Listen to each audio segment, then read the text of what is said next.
our team cleaned everything.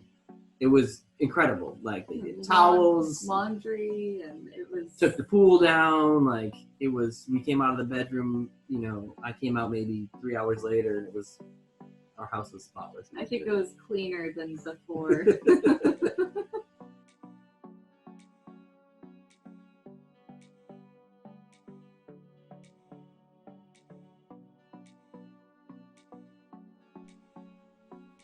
Yeah, so we got super lucky because this one right here knew from the get-go that she wanted to have a home birth. So I have should be a 6-year-old daughter, she'll be 6 this year, and I went through a really kind of crazy hospital birth, and that's what I knew. And so when Kelly said that she wanted to do a home birth, I immediately said, that's kind of crazy, are you sure you want to do that? But that's the birth that she wanted, and so we started reaching out to doulas and midwives at soon, right? 5 or 6 weeks, right when we found out that we were pregnant. Kara was actually the first person that I personally spoke with, you know, kind of to see what our options were, and she was kind enough to spend about an hour on the phone with me. It was fantastic, and from then I kind of cemented my thought that I wanted a home birth and with a midwife and a doula. Yeah, so we reached out to a couple of midwives, and we found Tatiana, who's on the call, who is awesome. If you guys have any thoughts about whether you may or may not want to have a home birth or a midwife at your birth, I will highly recommend Tatiana. She is awesome.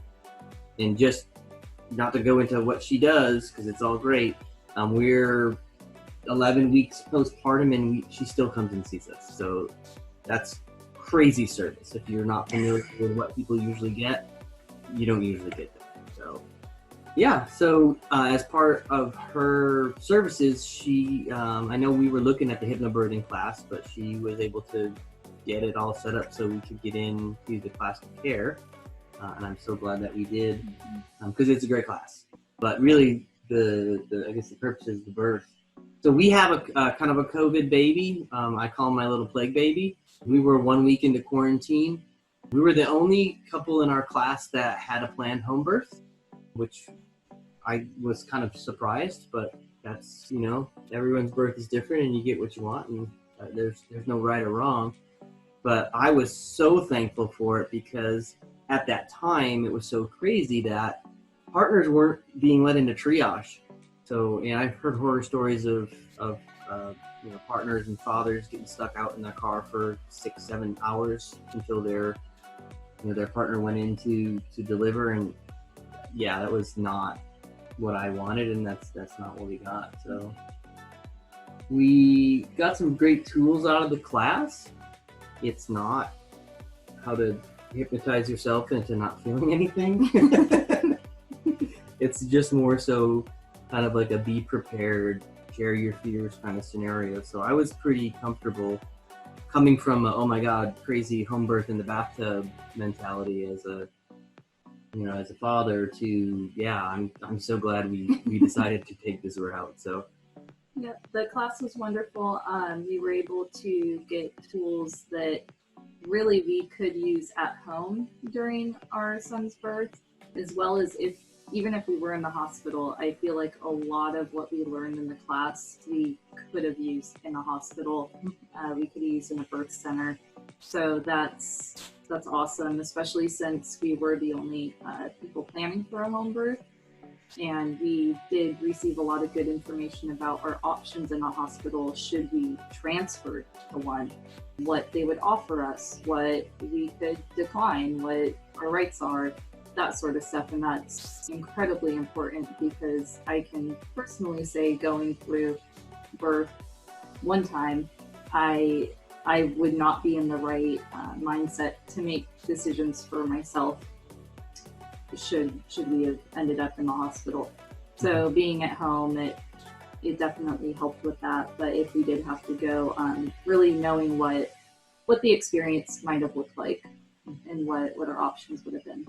Yeah, I think between what we discussed and learned in class and the tools that Tatiana provided us as our midwife, you know, we were going into it not head in the sand, like, no, we're going to be at home and that's it. It was like, here's our plan for at home.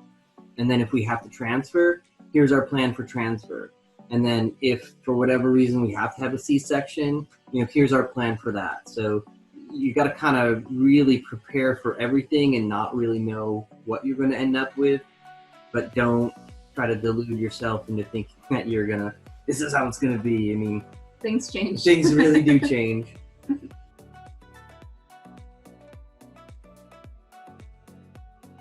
So my water broke around 1:30 in the morning. I thought that I'd feed myself because that's what she was doing. What I was doing a lot of.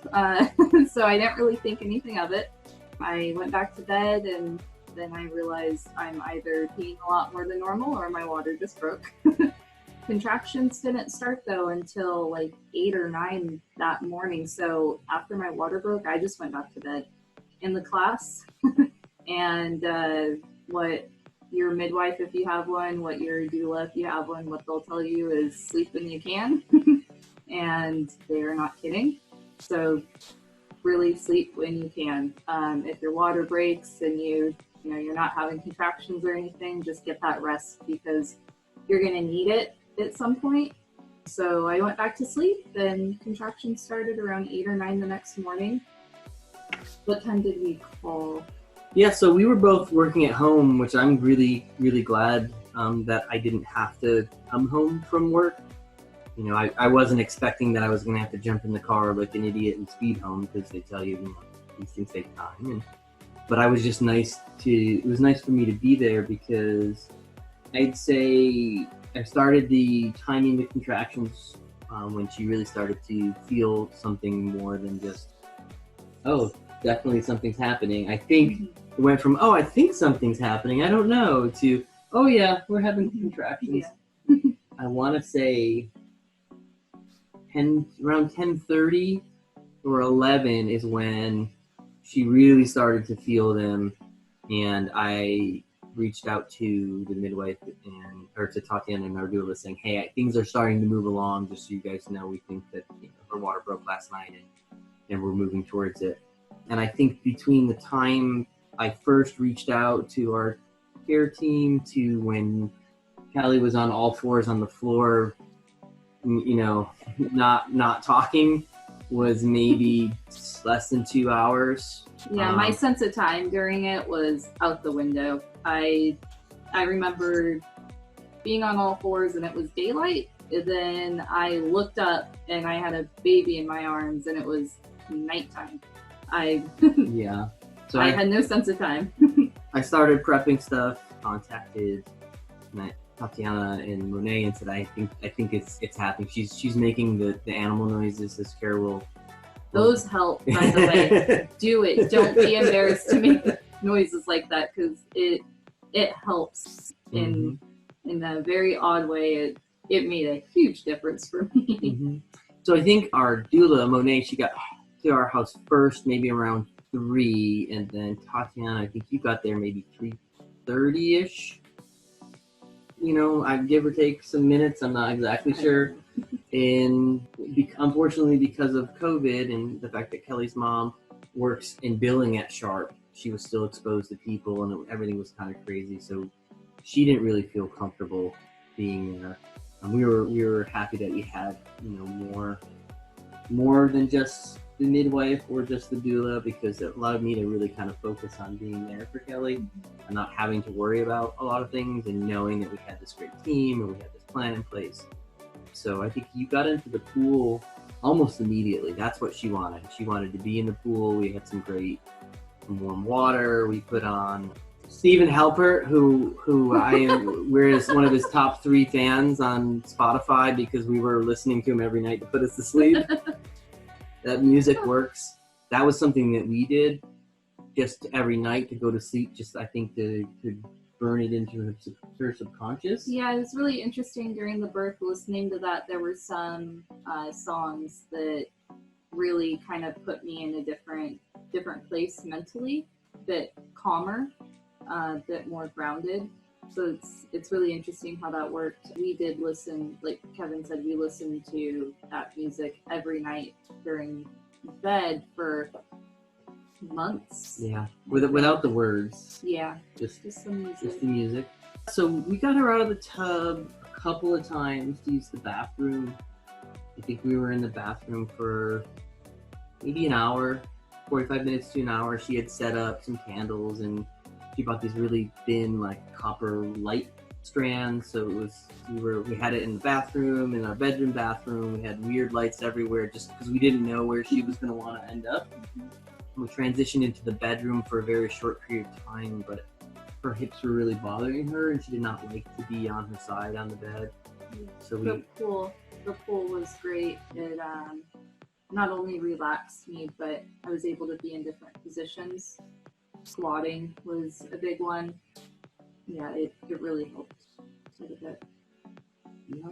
So I think all in all, her labor was about 12 hours, which I understand is pretty quick for first time. Drugs, I think she was getting a little tired towards the end. So I'm really glad that I went back to sleep after my water broke, because Yeah. I definitely needed that energy. And then I think, one of the things that I like so much about having a home birth and having a midwife versus an OB is that we were much more involved. Felt much more involved as a partner to be there, to know what's going on. And so I've experienced an actual hospital birth where they're just like, nobody's around you, and then you got to go find everybody, and then all of a sudden people you don't know come in and tell you, we're going to do this, we're going to do that. This was much different. There was a lot of like, how do you feel? Tatiana's great about, you want to try this? And I think just about the time that Kelly was ready to just be done with it all, Tatiana said, hey, do you want me to see kind of where you are? Because part of our birth plan was Kelly did not want to know what her dilation was. She didn't want to know how anything was. It does nothing for you other than stress you out. So I think at about 6.5 hours in, closer to 7, Tatiana said, hey, do you want me to just see where you're at? And then she checked, and then she said, give me your hand. And so Kelly felt his head, and he was so close, and I think it just kind of energized her, like, oh my God, this isn't, this isn't another 6 hours. He's coming. So from there, yeah, it was not very long. Maybe, I think you pushed for probably around an hour, a little over an hour. If you do a home birth in the pool, your midwife will have this really cool thing that's like, I call it the poop spatula. It's this like shiny spatula thing that you can see the baby crowning. It's so cool. It's, to me, I don't know, I'm weird, I guess. It was so cool to see kind of what was going on, and for angle it so that Kelly could see, and just, it was a little surreal. I have more visceral memories of it because Kelly was in body hormone la la land. Different world. Different world. And yeah, she pushed him out around just after 8 o'clock.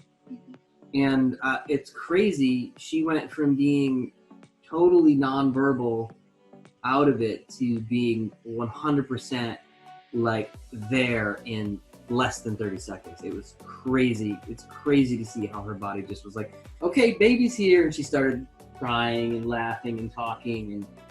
And, she just kind of came back to the world to be with our son. And that whole experience was awesome. But I got to say the best part was the aftercare. It wasn't quick cut the cord, take him away, measure him, weigh him, poke him, prod him. They put him on her chest for about 5 or 10 minutes, then apologized profusely for having to deliver the placenta, which was not fun for her. But I'd say they hung out in the pool for about 10 minutes, and then they basically ordered me to take my shirt off, and I got him on my chest, and we went into the bedroom while she got cleaned up, and I think she lost a little bit more blood than Tatiana was comfortable with, so just wanted to make sure everything was going good. And I had him for maybe 10 minutes, just on my chest in bed in like our bedroom, and just quiet, calm, low light. They brought her back in. I gave him back to her, and then I'd say all in all, his cord was connected for about 90 minutes before they snipped it, and we saw it go from this thick purple, huge pulsing band to just this white, looks like if you ever had spring rolls, you'll never eat spring rolls again. That's what it was like. It was so, I don't know, I'm weird. I thought it was super fascinating just to watch how Tatiana expected it to make sure that everything was okay. I don't think they do that stuff. And maybe they do it in a hospital, you never see it. But it was just, and then we hung out, and our team cleaned everything. It was incredible. Like, they did towels, laundry, and it was... took the pool down. Like, it was, we came out of the bedroom, I came out maybe 3 hours later, our house was spotless. I think it was cleaner than before. And that was it, yeah. I mean, so there was no having to leave the hospital a few days later. It was just, we were in our happy little, cave of family, and we were able to have them immediately after and not worry about them taking him away and poking him and, administering things that maybe we didn't consent to. That was a big thing in the class too, just giving consent, informed consent, and just being able to hold him and not worry about anything. It was perfect.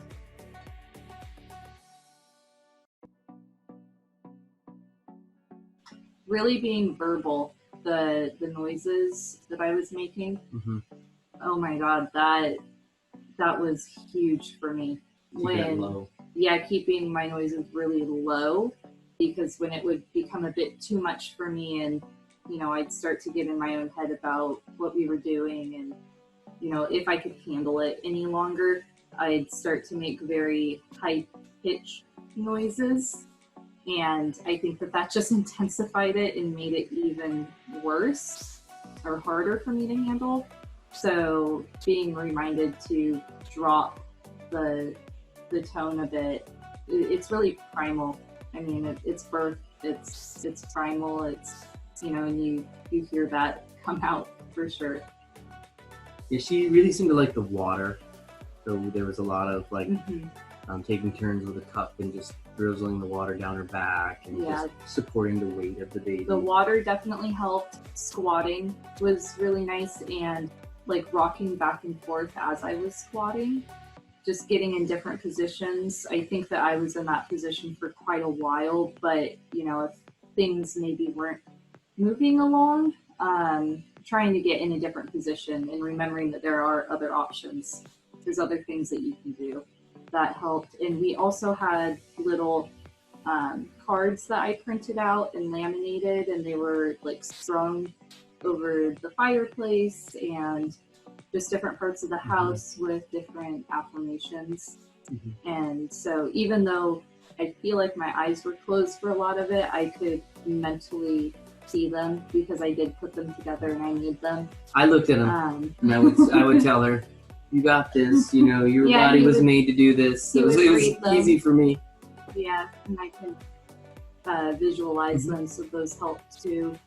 At one point towards the end, when we were so close and I felt she was getting tired, I don't know why, and I think this helped, but if you think about this, that you will have only so many contractions until the baby comes out. So she would have a big surge, and after it would be done, I'd be like, all right, that surge is done. You never have to do that surge again. That one's over.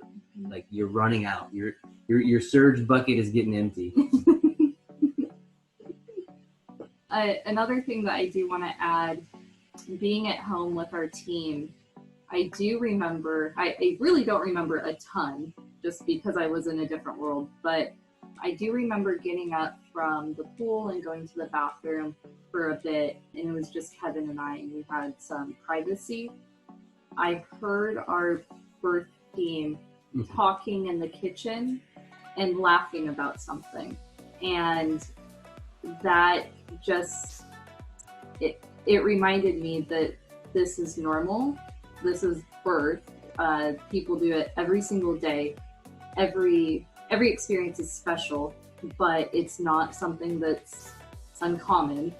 And nothing was wrong. People were having a conversation in the other room, laughing about something, and it just made me realize nothing's wrong. They let us have time together. Yeah, we had time alone, and we look back at it, and I'm going to advocate for the dads or the partners in the relationship. You have a place, right? You have a place in this birth. It's a supporting role for sure. Mom is doing all the hardest work, but the class, I think, really emphasizes it, and our care team emphasizes it. Like, you need to be present and participate, but also you may need to advocate too, especially if you're at a hospital. One of the mentalities I have with this is your doctor is your employee, so don't let them tell you what you have to do. It's not their choice. I've been in the other end of it where they're just like, you're gonna go do this. Yep, we were a team the whole time, and definitely keep that in mind during your births. Your partners, your team work together, and we had the easy part, by the way. Ours is the easy part. Yeah, work together and it'll be perfect no matter where you are.